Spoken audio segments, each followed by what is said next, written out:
Many thanks to your wife, First Lady of the United States. She sent a letter to Putin about our children. Even out of sight, First Lady Melania Trump's influence felt as Ukraine's President Volodymyr Zelenskyy and European leaders gathered at the White House for peace talks. Zelenskyy thanking the First Lady for writing a letter to Russian leader Vladimir Putin, advocating for the safety of children, delivering a letter from his own wife to Mrs. Trump. My wife, First Lady of Ukraine, she gave the letter.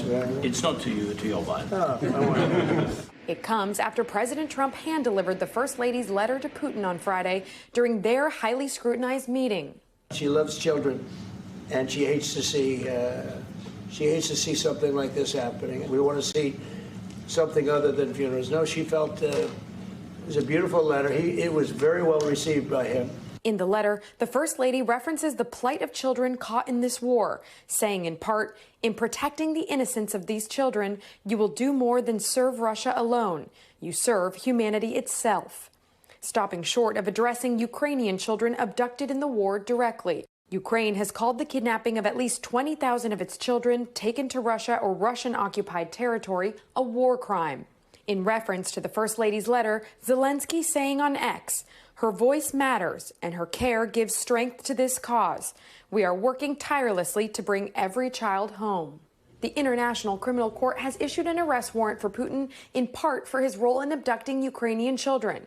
In the past, Moscow claims it has been protecting vulnerable children caught in the war. Mrs. Trump has made young people the focus of her work as First Lady, at home leading her Be Best campaign, focused on online safety and opioid abuse. In March, seen at the signing of the Take It Down Act, advocating for the bill designed to require social media platforms to remove non-consensual intimate imagery or revenge porn. Every young person deserves a safe online space to express themselves freely without the looming threat of exploitation or harm. Most recently, President Trump saying he and the First Lady have been troubled by the images of famine coming out of Gaza. She thinks it's terrible, and she sees the same pictures that you see and that we all see. And there's nothing you can say other than it's terrible when you see the kids. What Melania is doing is really unusual for a First Lady. To directly try to intervene in armed conflict is unprecedented. You know, the way Melania is doing it is in keeping with her platform as First Lady, and it's about helping children. It's very apolitical. Although the world's attention might be on the president's efforts on a pathway to peace, the First Lady's influence already part of the conversation. We don't hear from Melania very much, so when we do, it matters more. So I think we'll continue to see her focusing on issues that she personally cares about.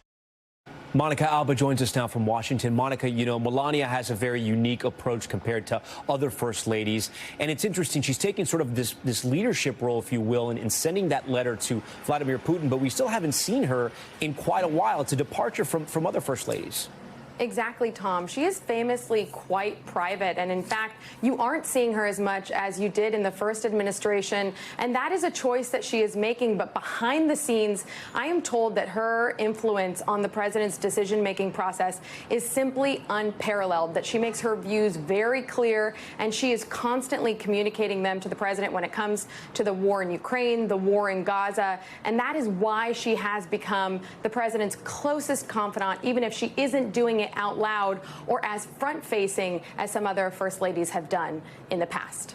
Tom? All right, Monica Alba for us. Monica, thank you. We thank you for watching. And remember, stay updated on breaking news and top stories on the NBC News app or watch live on our YouTube channel.